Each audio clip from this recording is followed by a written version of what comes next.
asline nek jenengan iki aja nduding. Nduding kancane setan. Lha padahal awake dhewe setan.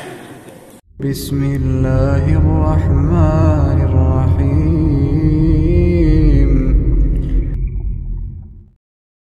A'udzu billahi minasyaitonir rajim. Wa a'udzu bika rabbi min hamazati syayatin. Wa a'udzu bika rabbi an yahdurun. Bismillah. Assalamualaikum warahmatullahi wabarakatuh.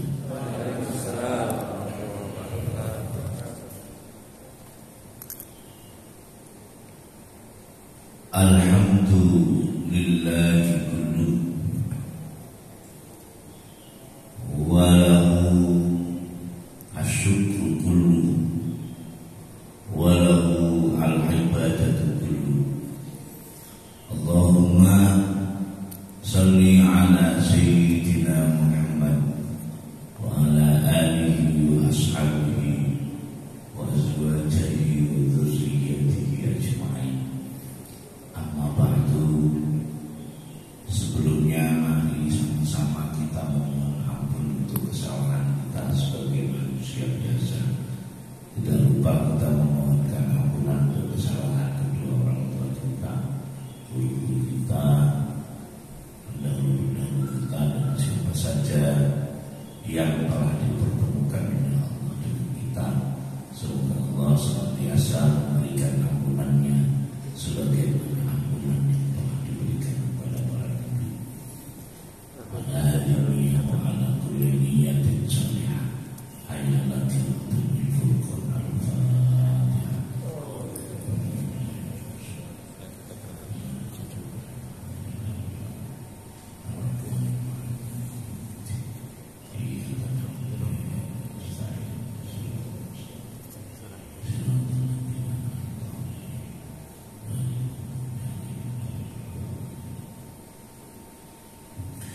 Kifayah, sehat semuanya Bapak Ibu. Alhamdulillah. Pada pagi hari ini juga termasuk rahmat Allah. Tadi saya sampaikan di kilometer 680 temperaturnya alhamdulillah. Mobilnya tapi orangnya kedingin aja Pak. Alhamdulillah sampai pada di 685 tadi jam 3. Alhamdulillah sampai Astagfir.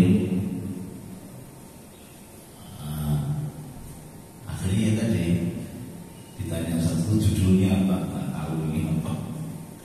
Tapi ternyata begini, dari Hikam Al-Imam Al-Ghazali, an-nasu kulluhum halka. Ada yang mengatakan an-nasu kulluhum mauta illal alimun. Kalau dilihat dari kata-kata ini, kita ini nggak bisa sombong, kita nggak bisa kemetak, kita karena apa? Apapun manusia nanti pasti hancur. Illal alimun, kejaba wong sing duwe ilmu, kejaba wong sing alim, kecuali yang berilmu, kecuali yang ulama. Karena kenapa? Karena ulama diartikan ulama itu sebenarnya adalah orang-orang yang mengetahui, yang mempunyai pengetahuan. Cuman sekarang ulama khusus untuk mutafaqih fid-din. Wan nas wal alimuna kulluhum malka. Wong sing duwe ilmu ataupun yang saat ini dikatakan alim, wong pintar, kulluhum halka, mereka juga akan hancur. Illa al kecuali orang yang alim. Alim itu atau orang alim itu melaksanakan apa yang diketahui, harus melaksanakan kepintaran yang dimiliki. Kemudian berstatement lagi, wal-amiluna, dan orang yang melaksanakan, mengerjakan ilmunya itu juga akan hancur. Kulluhum halka illal mukhlisuna, kecuali orang-orang yang ikhlas, kecuali orang-orang yang memurnikan apa yang dilakukan. Nah, di dalam surat Al-Fajr 89 ayat 27, kok kalau saya pikir saja nih, mencapai surga itu mudah. Cuma gara-gara manusia mempunyai tabiat satu, merasa merasa cukup, ilmu merasa cukup, lek bondo gak enek rasa cukup. Tapi ketika kemampuan, kompetensi,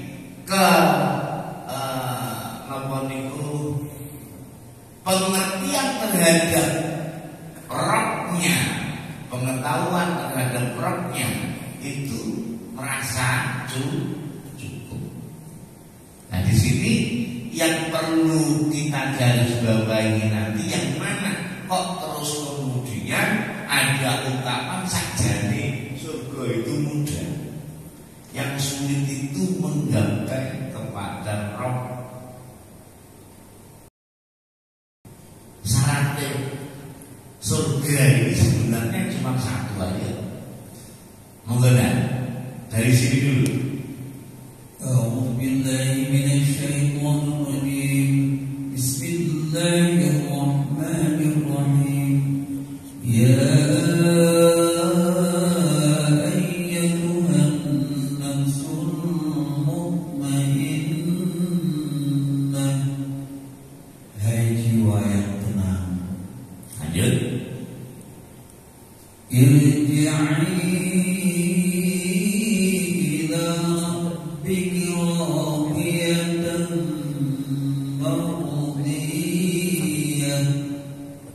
kembalilah kepada Tuhanmu dengan hati yang puas lagi diridhoinya. Lanjut. Fadkhuli fi ibadi, maka masuklah ke dalam jamaah hamba-hambaku. Lanjut. Wadkhuli jannati, dan masuklah ke dalam surga. Jadi syarat untuk masuk surga apa? Jadi hambanya. Nah, pertanyaan ini, apa sekarang kita belum menjadi hamba Tuhan? Masih merasa terjatuh. Jadi sebenarnya bahwa syaratnya adalah kehambaan itu jangan sampai hilang di dalam diri kita. Apapun jabatan panjenengan, apapun profesi panjenengan, apapun pekerjaan panjenengan, yang paling terpenting kehambaan kita jangan sampai hilang. Karena kadang kita terbalik, seorang hamba yang harusnya kita mengabdi kepada Allah Subhanahu wa Ta'ala, justru sebaliknya kita menjadikan tandingan-tandingan Allah, salah satunya hawa ataupun nafsu. Nah,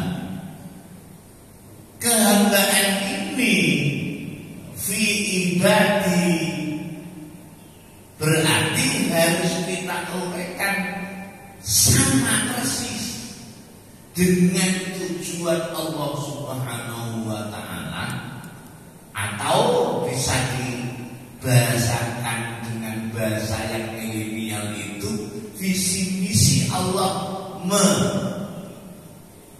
menciptakan kita manusia. Semuanya sudah hafal 51 ayat 50. Bismillahirrahmanirrahim. Wa ma khalaqtul jinna wal insa illa liya'budun.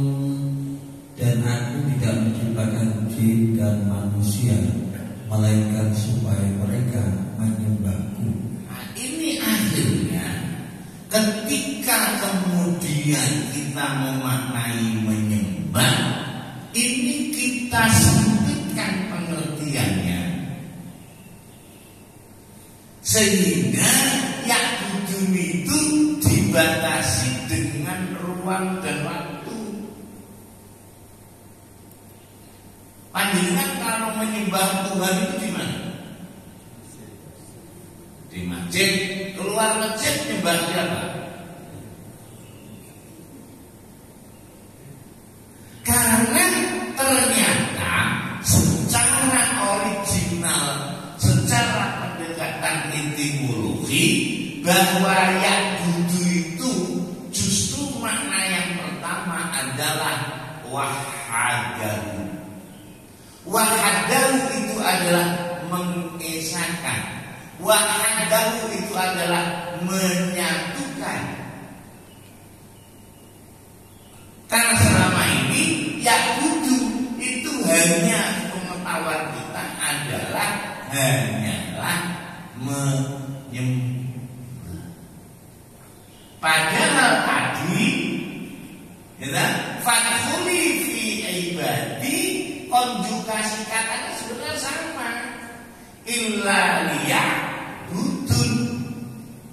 Maka kalau dalam ilmu sharafnya ini sebenarnya ada dua.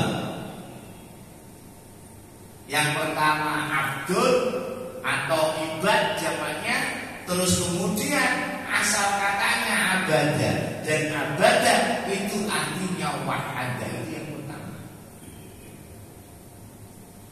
Yang kedua adalah khodamahu. Khodamahu itu kalau sekarang pelayan.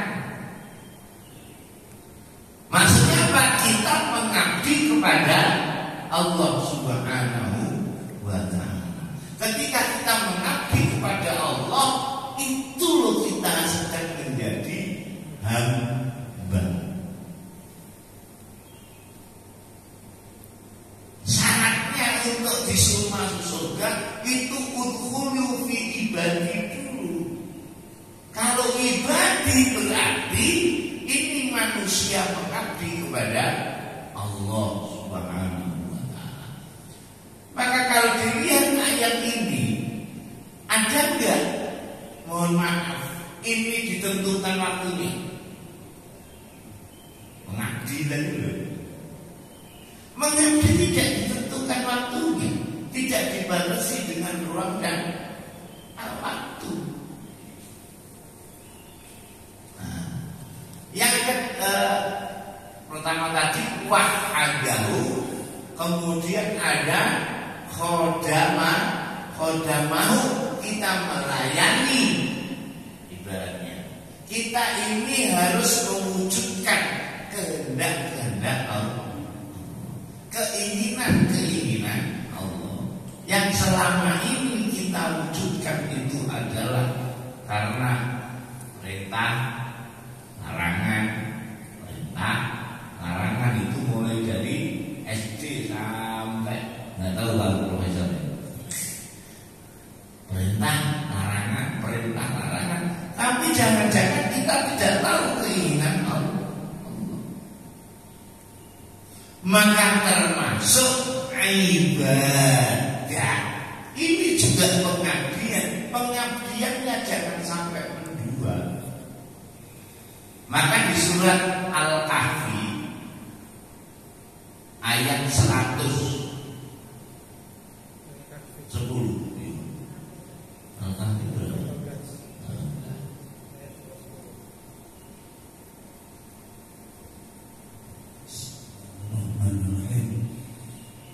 Qul innama ana basharun mithlukum yuha ilayya annama ilahukum ilahun wahid faman kana yarju liqa'a rabbih falya'mal 'amalan فليعمل عملا صالحا ولا يشرك بعبادة ربه أحدا. Katakanlah sesungguhnya aku ini hanya seorang manusia seperti kamu. Yang diwahyukan kepadaku bahwa sesungguhnya Tuhan kamu itu adalah Tuhan yang esa. Barang siapa mengharap perjumpaan dengan Tuhannya, maka hendaklah ia mengerjakan amal yang soleh dan janganlah ia mempersekutukan seorang pun dalam beribadat kepada Tuhannya. Sekarang pertanyaan, amal soleh diartikan amal soleh. Lah amal soleh itu sebenarnya apa? Mesti soleh diartikan baik. Amal itu adalah perbuatan. Soleh itu adalah sempurna. Makanya ada ungkapan al-a'malu bi khawatimah. Perbuatan itu harus dengan kesempurnaan. Karena ada secara tekstualnya bahwa soleh itu diartikan sempurna. Kalau soleh diartikan baik, nanti terjadi expiring. Soleh artinya apa tadi?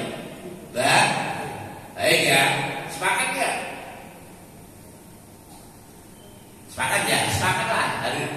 Sementara ini sepakat, habis ini sepakat nggak? Surat 16 ayat 122.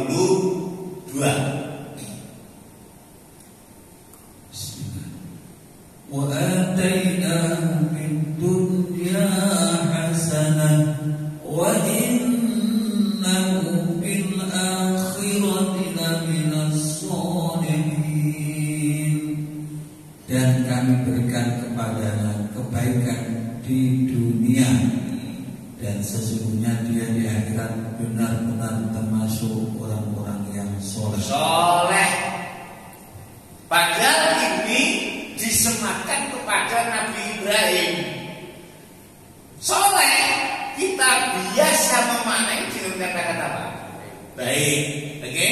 Padahal ini soleh disematkan kepada Nabi Ibrahim. Coba supaya benar-benar yakin bahwa ini disematkan kepada Nabi Ibrahim di surat 20 di ayat 120-nya.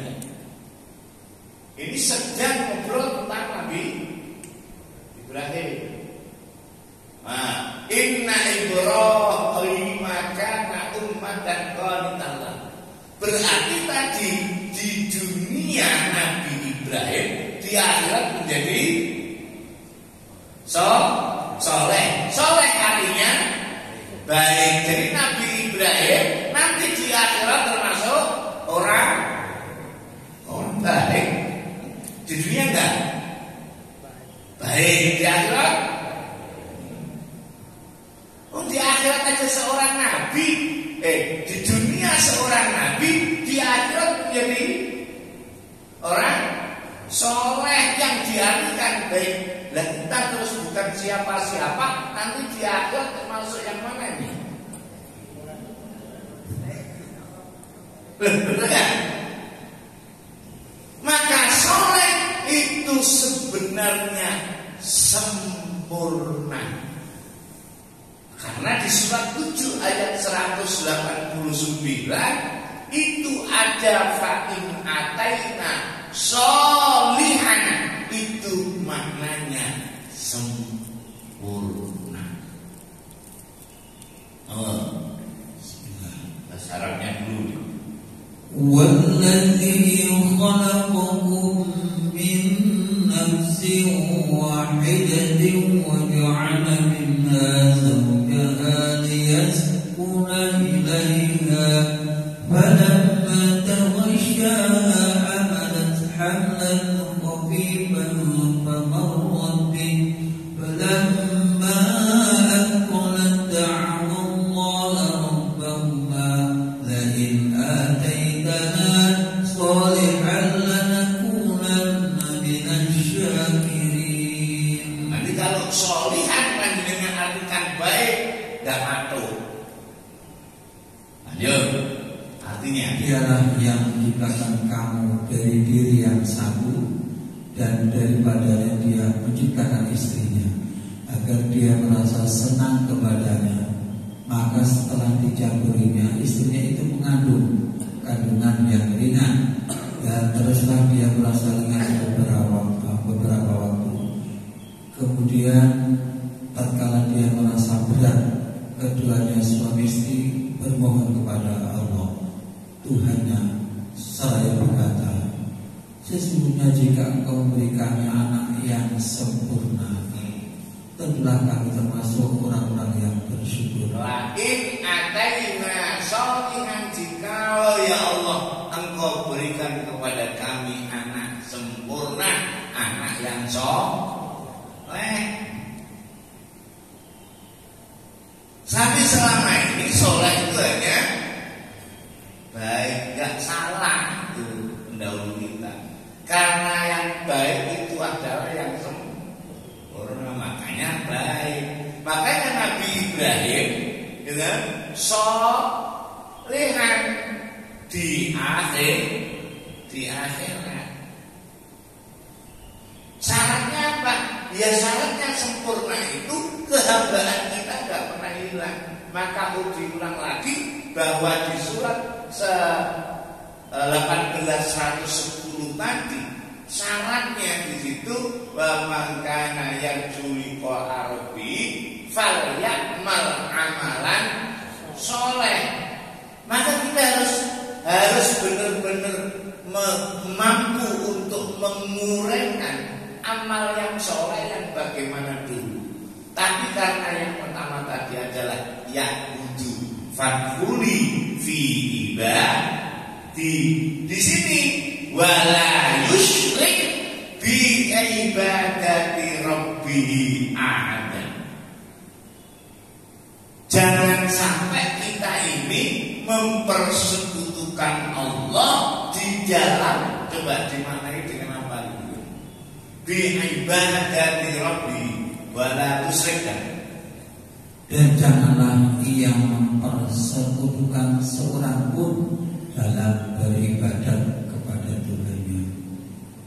Mempersekutukan Allah dengan seseorang, atau mempersekutukan seorang pun dalam beribadah kepada Allah. Maksudnya lagi ini, panjenengan itu ketika mengabdi kepada Allah, jangan sampai itu pengabdian selain Allah, kan benar.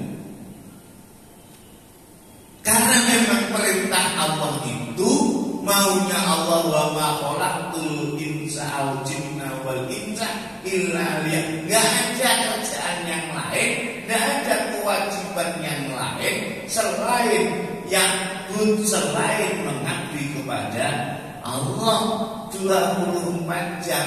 Berarti kalau tidurnya panjenengan ngerti bahwa itu adalah wujud pengabdian kita sebagai hamba Allah, ya itu namanya dalam bahasa Arab ibadah, dalam bahasa Jawa ngawula.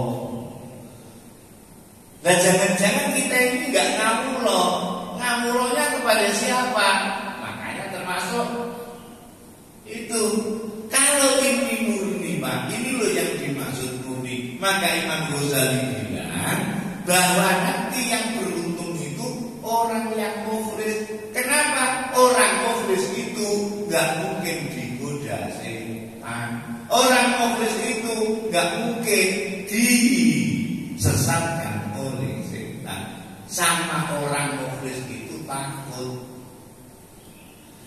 Tapi kalau statementnya Allah itu bukan mukhlisnya yang ditakuti oleh setan, tetapi ketika sudah mencapai soleh kesempurnaan disebut mukhlas. Surat As-Saff, ya, monggo. Bismillahirrahmanirrahim. Bahasa Arabnya dulu. Qala fa bi'izzatika la'uwiyannahum ajma'in. Iblis menjawab, demi kekuasaan Engkau, aku akan meninggalkan mereka semuanya. Lanjut. Illa ibadaka minhumul mukhlasin, kecuali hamba-Mu yang mukhlis di antara mereka. Hambanya enggak ada? Hambanya tidak bilang. Jadi orang itu bisa mukhlis kalau panjenengan itu masih mampu mempertahankan kehambaan. Cuman kan di sini bukan mukhlis. Kalau dalam tekstual Arabnya itu disebut mukhlasi. Nah sekarang apa bedanya? Apa kata nyatanya mukhlis sama mukhlas? Berarti ini setan takutnya sama orang mukhlis, orang yang ikhlas, atau sama orang mukhlas? Nah sekarang pertanyaannya, mukhlas itu siapa? Mukhlas itu adalah sudah soleh tadi yang artinya apa tadi? Sempurna. Kalau mukhlis ini proses dalam rangka menuju kepada mukhlas, karena dia adalah given yang disematkan. Oh ini saya kasih label mukhlas. Karena apa? Karena dia melaksanakan kemauannya Allah untuk mukhlis, berproses. Tapi tidak bisa mukhlis itu kalau kehambaan tidak ada. Lek hambane hilang, karena apa? Karena jadi mungkin lurah, hambane wis hilang. Sing muncul. Nah ini sulitnya. Makanya kalau kita ngomong sulit, ya gara-gara kehambaannya tidak ada. Ya kayak mbak-mbak kita dulu loh, kalau diapain, wes balik, awake dhewe iki sapa to? Awake dhewe cuma kawula ya wes lah. Dan mbak-mbak kita itu ya gampang aja untuk mengatakan itu awake dhewe iki kawula. Walaupun zamannya London di sini ngono melok. Nah, illa ibadah kami berumul mukhlasin, maka sekali lagi harus supaya tahu dulu mukhlas itu apa. Karena di sini diartikan mukhlis. Padahal mukhlis itu beda di surat 39 ayat 2. Bismillahirrahmanirrahim. Inna anzalna ilaikal kitaba bil haqqi wa'budillaha mukhlishan lahud-din. Sesungguhnya kami menurunkan kepadamu kitab Al-Quran dengan membawa kebenaran, maka sembahlah Allah dengan memurnikan ketaatan kepadanya. Padahal lahud-din itu Lah kok nggak ada terjemahannya? Hilang ya. Ini benar. Hanya cuma maka sembahlah Allah fa'budillah mukhlishan dengan memurnikan ketaatan kepadanya. Artinya mana? Nah, ini nyambung loh benar. Berarti kalau adil itu apa? Ketaatan kan? Berarti kalau agama itu apa?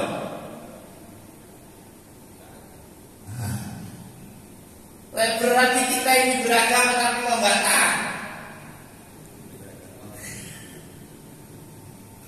Benar nih. Tapi nanti di ayat yang lain yang tekstualnya itu hampir sama, itu kemudian dimaknai dengan dalam melaksanakan agama. Agama itu harus dilaksanakan apa harus ditegakkan? Beda nggak melaksanakan dan menegakkan? Karena ternyata memang perintah Allah itu. Tapi kita mengupas dulu bahwa fa'bud ibadah lagi kehambaan lagi harus murni. Berarti mukhlishan itu proses dalam rangka memurnikan. Berarti kita kalau mau menyembah mengabdi kepada Allah murni orang. Sementara ini kita jadikan manual. Ya Allah, Tuhan, ya Allah, saya melaksanakan ini, ya Allah, nanti panjenengan kasih ini, ini apa tidak?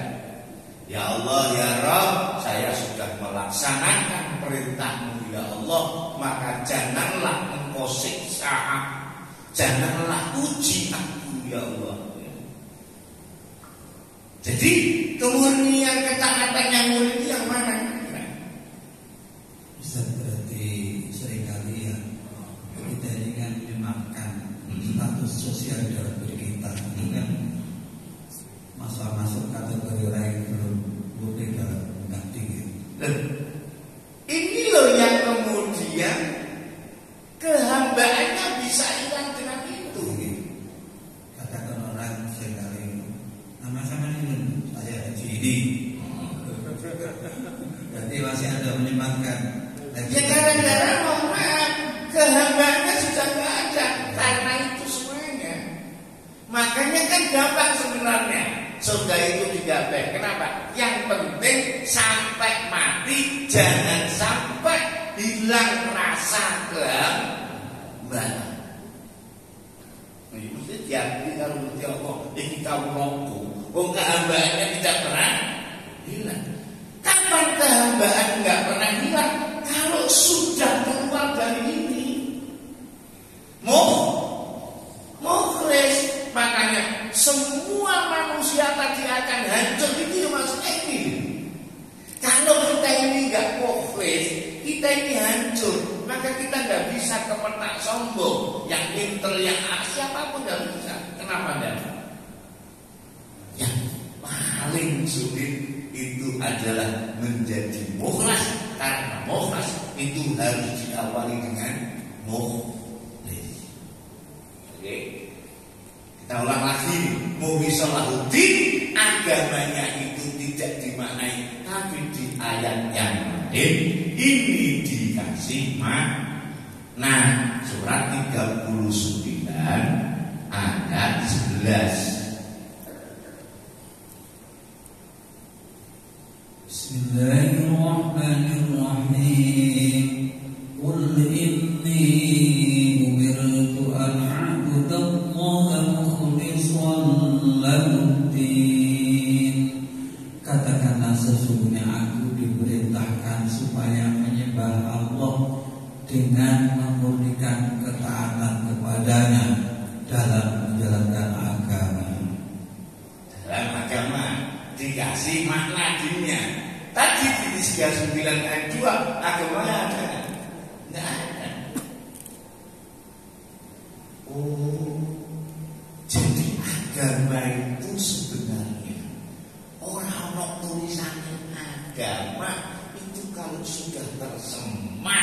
dalam diri panjenengan.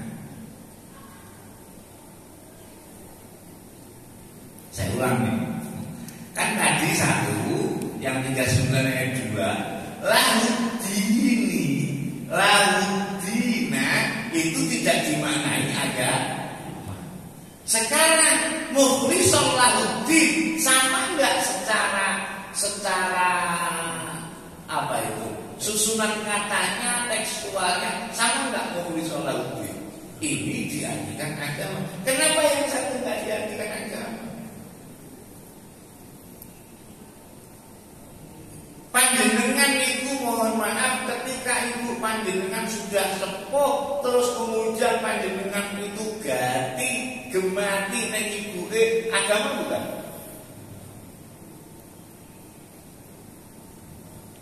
Bu, kalau ada anak itu gemati ngiring jenengan yang sudah sepuh, itu agama bukan? Karena dia sudah menjadi perilaku.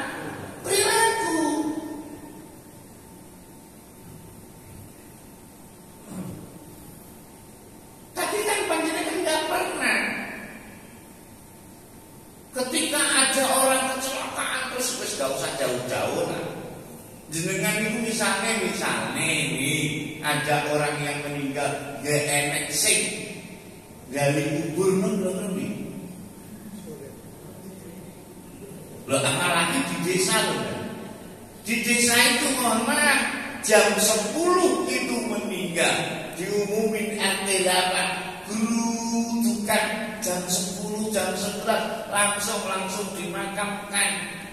Mohon maaf tanpa bisa diberikan kepada yang keluarga, karena keluarga yang meninggal juga nggak mampu.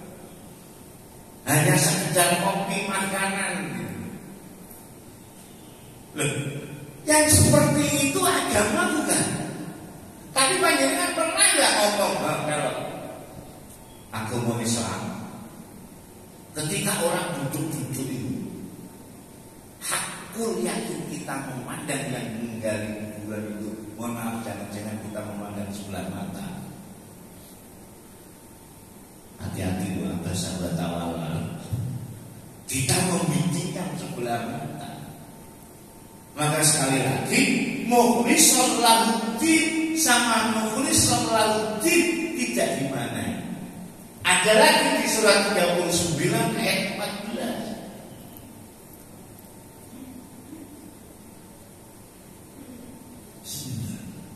Qulillaha a'budu mukhlishan lahu dini.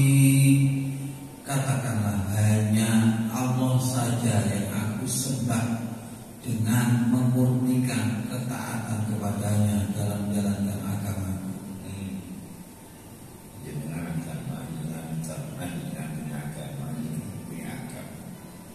Berarti murni itu melaksanakan masing-masing, dan maksud daripada melaksanakan itu adalah menegakkan karena perintah Allahnya di surat 42 ayat 13, menegakkan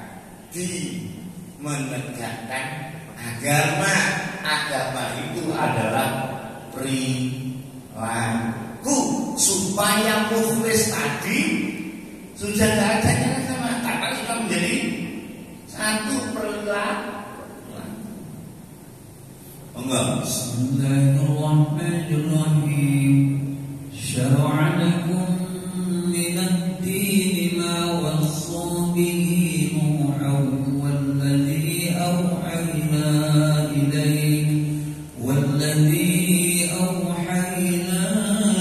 ilayka wa ma wassayna bihi Ibrahim wa Musa wa Isa an aqimu ad-dina wa la tataqarrabu bihi kabura 'ala al-mushrikeena ma tad'uuhum ilayhi Allahu yajtabi ilayhi man yashaa' wa yahdi ilayhi man yunib.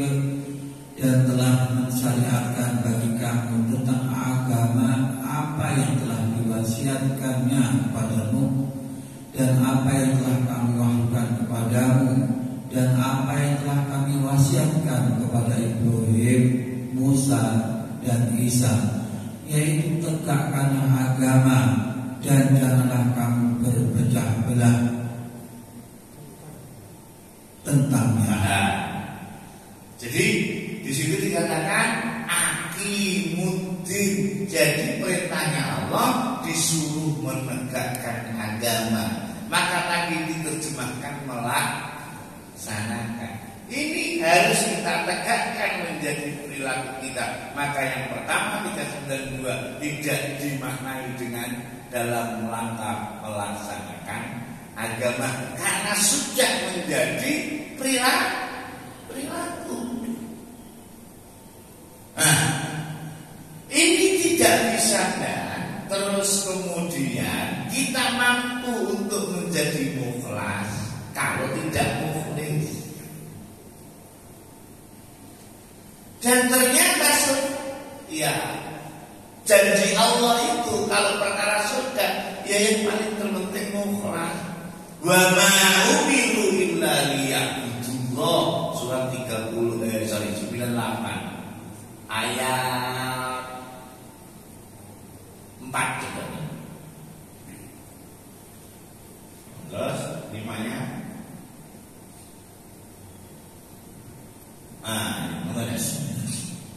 Wa ma umiru illa liya'budullaha mukhlishina lahu-d-din hunafa wa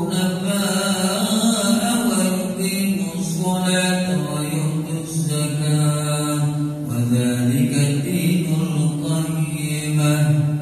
Padahal mereka tidak disuruh kecuali supaya menyembah Allah dengan memurnikan ketaatan kepadanya dalam menjalankan agama dengan lurus, dan supaya mereka mendirikan sholat dan menunaikan zakat, dan yang demikian itulah agama yang lurus. Jadi agama yang lurus itu agama apa?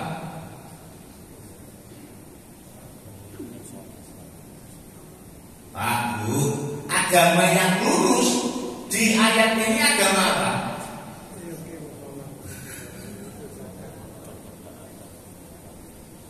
Agama yang lurus itu ketika kita murni mengabdi kepada Allah, itu agama yang lurus. Agama yang lurus, ad-dinu al-qayyim, itu adalah kita ini menegakkan sholat, kita ini menunaikan zakat.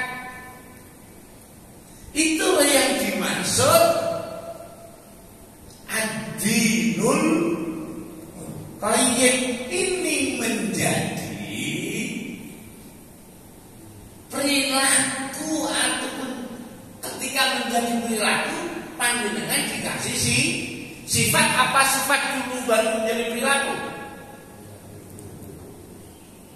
Timbulnya maling itu maling dulu, maling apa baru nolong? Pencuri Pak, disematkan pencuri gara-gara dia ngambil duluan, apa sebelum ngambil dia disematin pencuri? Ya gara-gara dia ini ngambil dulu, baru dia dikasih sematan pencuri. Nah, ad-dinul qayyum itu yang paling terpenting ibadah. Kamu lose, tetapi ini masih mukhlis. Nah, ketika ini panjenengan sudah menjadi darah daging di dalam diri panjenengan ini panjenengan masuk kepada mukhlas, sudah karena prosesnya ini. Sehingga yang tadi di surat 38 ayat 82, setan iblis nyerah.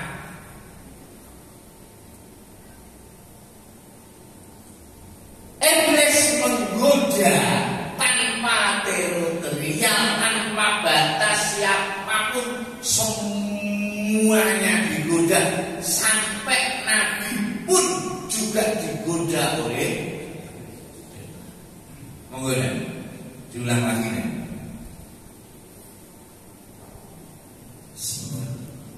Qala fabi'izzatika la'ughwiyannahum ajma'in. Iblis menjawab, demi kekuasaan Engkau aku akan menyesatkan mereka semuanya. Berarti ada pengecualiannya enggak? Semua manusia sampai pun Nabi, apa buktinya? Surat 6 ayat 112. Bismillahirrahmanirrahim. Wa kadzalika ja'alna likulli nabiyyin 'aduwwan syayatinal insi wal jinni yuhi ba'duhum ila ba'din zukhrufal qawli ghurura walau syaa rabbuka ma fa'aluhu fadharhum wa ma yaftarun. Dan demikianlah kami jadikan bagi tiap-tiap nabi itu musuh, yaitu setan-setan dari jenis manusia dan jenis jin. Sebagian mereka membisikkan kepada sebagian yang lain perkataan-perkataan yang indah untuk menipu manusia. Jikalau Tuhan menghendaki, niscaya mereka tidak mengerjakannya, maka tinggalkanlah mereka dan apa yang mereka adakan. Ya, Nabi aja berarti. Nah sekarang dia disesatkan, digodain juga di surat 22 ayat 52. Dia digodain. Rasul pun digodain. Lo mau menawai dewi camat itu. Ada. Bismillahirrahmanirrahim. Wa ma arsalna min qablika min rasulin wa la nabiyyin illa idza tamanna alqa asy-syaitanu fi umniyatihi fa yansakhu Allahu ma yulqi asy-syaitanu thumma yuqimu Allahu ayatihi wallahu alimun hakim. Dan kami tidak mengutus sebelum kamu seorang rasul pun dan tidak pula seorang nabi, melainkan apabila ia mempunyai sesuatu keinginan, setan pun memasukkan godaan-godaan terhadap keinginan itu. Jadi Rasul juga digoda. Tetapi yang perlu kita ketahui, Allah itu, setan itu, iblis itu menggoda ketika ada keinginan di hati. Berarti harus ada zero keinginan. Maka disebut tamanna. Kalau dalam ilmu balaghah, at-tamanni ma la yumkin husulu ma la yurja husulu. Berbeda dengan tarjih. Tamanni ini keinginan, setan masuk. Makanya Rasul juga digoda. Berarti setan itu menggodanya enggak ada pengecualian. Semua manusia mulai dari bawah sampai puncak semuanya digoda oleh. Tapi setan tidak berani kepada orang yang mukhlas karena dia sudah proses mukhlas. 38 tadi 83-nya kan? 38 ayat 83-nya.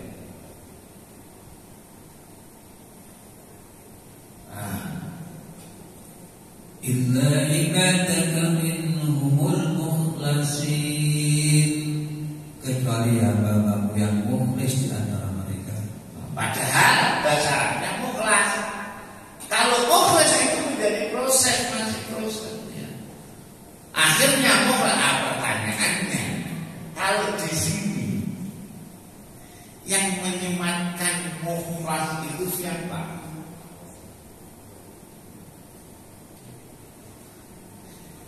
Yang ngeluarin sertifikat mukhlas tadi siapa? Setan iblis. Hati-hati ngomong gua ini ikhlas, kurang ikhlas apa ini gua. Berarti dia menyematkan atas dirinya. Kurang apa sih gua ikhlasnya? Ini kan ada itu di apa itu di berita-berita ini. Kurang apa sih gua ikhlasnya? Padahal di sini yang menyematkan ikhlas itu siapa? Iblis. Nah, kalau kita ini menyempatkan atas diri kita, kurang apa sih? Sebenarnya ini kita sedang mewujudkan eksistensi siapa? Panjenengan gak akan digoda iblis kalau begitu. Lah iya wis dadi iblis lan digoda. Ini ketika kita misalkan dan mohon maaf panjenengan ini dibentuk terus akhirnya sama adiknya atau sama kakaknya, Mas kurang apa sih aku ikhlas ibu? Ngopeni ibu sing mbok salahne. Padahal ketika kita ngomong itu, kita sedang menyematkan pada diri kita. Oh, padahal yang menyematkan ikhlas itu siapa tadi? Iblis. Yang merasa ikhlas iblis. Nggak apa-apa, tapi jangan sampai sematkan. Karena memang itu sudah menjadi tabiat manusia. Si jenenge ngrasa tapi nggak ngruman sani. Pinter rumongso tapi nggak pinter ngruman sani. Makanya sekali lagi, kalau sudah ini mukhlas disematkan, kan berarti panjenengan sampai titik delta kematian pasti panjenengan akan tunduk patuh terhadap Allah. Itu disebut muslim. Wala tamutunna illa wa antum muslim. Itu maksudnya bukan panjenengan ber-KTP. Agama tadi apa tadi? Nah tadi di 39. Kenapa kok agamanya nggak ditulis gara-garanya? Sudah menjadi. Nah kalau panjenengan itu mati dalam kondisi perilaku panjenengan agama, benar nggak? Iya kan sudah. Kita ini sempurna. Bisa dikatakan soleh. Nah, sementara ini kita ketika sudah dalam pengertian ikhlas itu baru pengakuan sepihak. Ya gak apa-apa proses. Paling tidak kita sudah mukhlis untuk berproses untuk supaya mampu murni.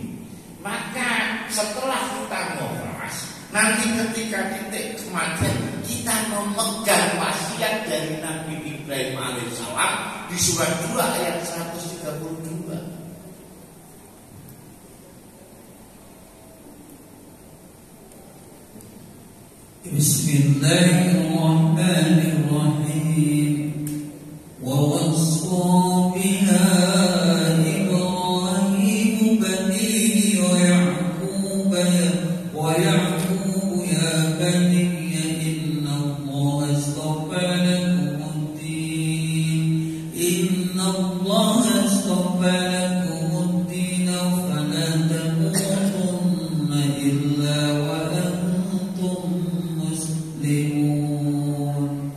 Dan Ibrahim telah mewasiatkan ucapan itu kepada anak-anaknya. Demikian pula Yakub. Ibrahim berkata, hai anak-anakku, sesungguhnya Allah telah memilih agama ini bagi kita. Yang dipilih agama apa? Agama ini loh. Cuman kan itu kan persepsi. Ini kalau yang baca orang lain mesti agama dia. Iya dong, agama. Yang maksudnya agama ini panjenengan dilaku, misalkan nih jenengan melihat panjenengan sama cucu panjenengan nih, terus kemudian di jalan ada cucunya orang lain yang gandeng mbaknya, jenengan ngomong iki lho nak aku.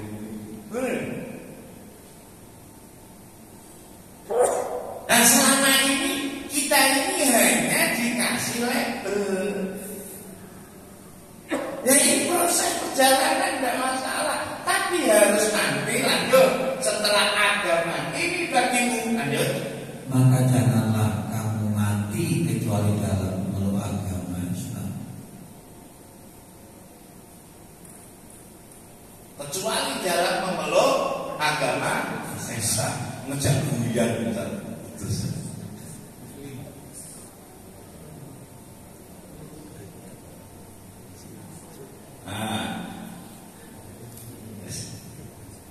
Oke. Illa wa antum muslimun. Muslimun itu adalah tunduk patuh Nabi. Kalau kita mukhlis itu adalah wujud ketundukan kita. Jadi maksudnya kita ini kalau mati dalam kondisi apa? Tunduk. Jangan sampai ketika kita pas mau mati kita sedang engkel-engkelan tukaran karo tonggo, bertukaran karo tonggo, terus malimu jantungnya deg-deg langsung bersek lah itu. Ya. Kalau kita manusia kan banyak keinginan ya Ustaz. Kita itu selalu didampingi setan.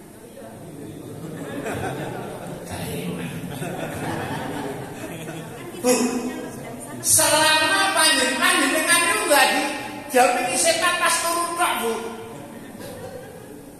Karena ketika tidur punya keinginan enggak? Jadi maksudnya gini loh, ketika kita selalu mempunyai keinginan, setan yang dididik terus.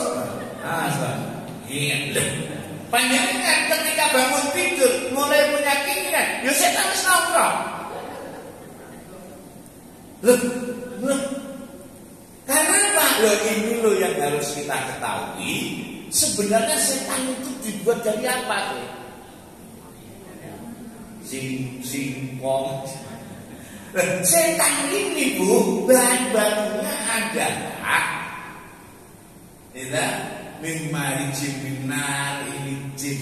Ini adalah energi, sumber energi. Maka bahasa milenialnya energi positif, energi negatif. Asli nih, ini jenengan itu aja njuding. Njuding koncone setan. Belum padahal awake dhewe setan. Karena bisa semuanya gitu. Semuanya bisa menjadi wujud daripada energi negatif. Maka sebenarnya benar. Oh berarti kita ini berpeluang untuk selalu disertai.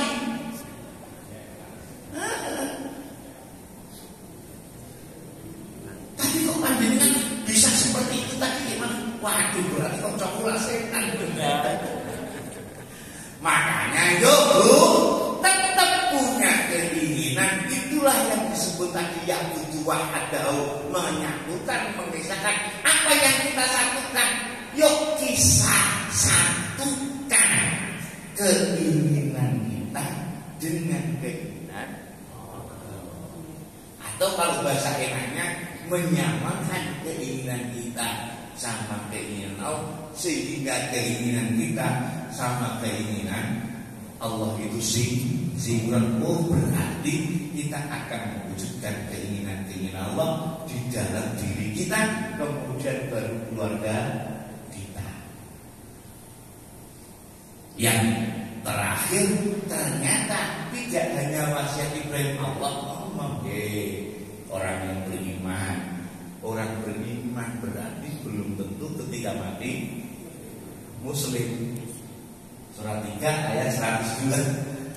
Ini orang beriman diperintahkan. Orang beriman,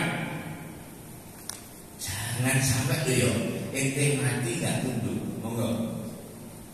Bismillahirrahmanirrahim.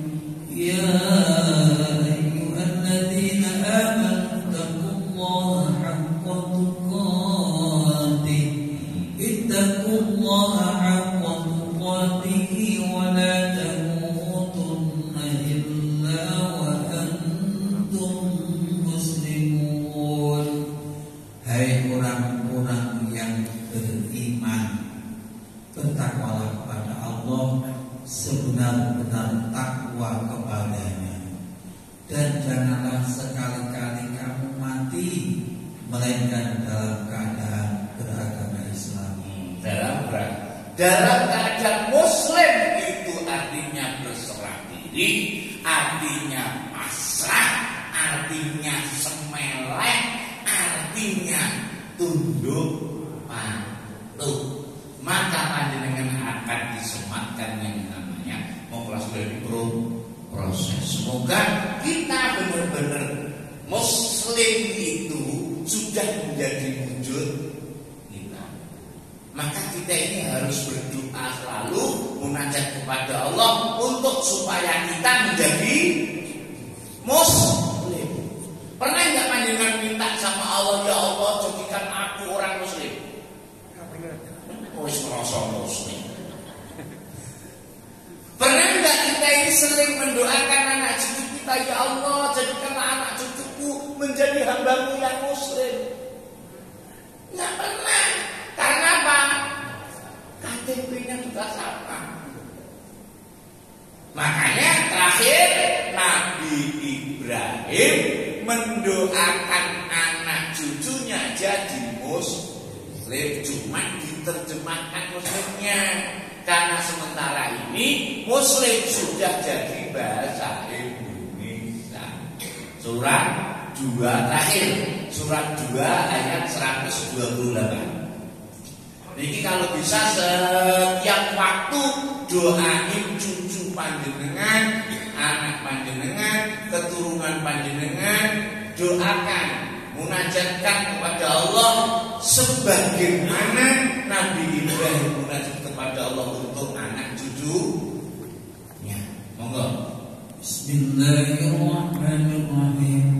Rabbana waj'alna muslimaini laka wa min dhurriyyatina ummatan muslimatan lak wa arina manasikana wa tub 'alaina innaka antat tawwabur rahim. Ini kan doanya Nabi Ibrahim muslimin karena waktu itu sama anaknya.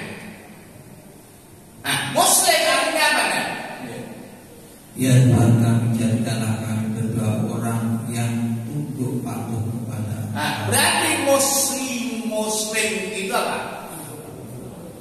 Sementara ini kalau panjenengan Muslim jadi apa? Orang Islam. Tapi kalau misalkan maaf, nggak usah jauh-jauh anak jenengan sendiri lu nggak sampai gitu. Lek ngewangi bae kok ngewangi gue nggak pernah kan jenengan ngomong, wah aku Muslim tenan. Tapi karena ini memang menjadi kholifun aja, nanti panjenengan dipikir rada selek. Lanjut. Ya Tuhan kami, jadikanlah kami berdua orang yang tunduk patuh pada Engkau, dan jadikanlah di antara anak cucu kami umat yang tunduk patuh kepada Engkau, dan tunjukkanlah kepada kami cara-cara dan tempat-tempat ibadah haji kami, dan terimalah taubat kami. Sungguhnya Engkau lah yang Maha menerima taubat bagi hamba.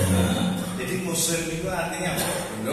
Jadi wala tamutunna illa wa antum muslimun. Artinya apa? Janganlah kamu mati kecuali dalam keadaan tunduk dan patuh. Semoga kita tunduk dan patuh mulai awal sampai nanti titik delta kematian, termasuk anak cucu kita dan seluruh keturunan anak cucu kita. Yuk kita munajat kepada Allah, semoga apa yang pada hari ini kita pelajari benar-benar Allah menetapkan di dalam diri kita dan termasuk anak cucu kita. Ala hadini al-Fatihah.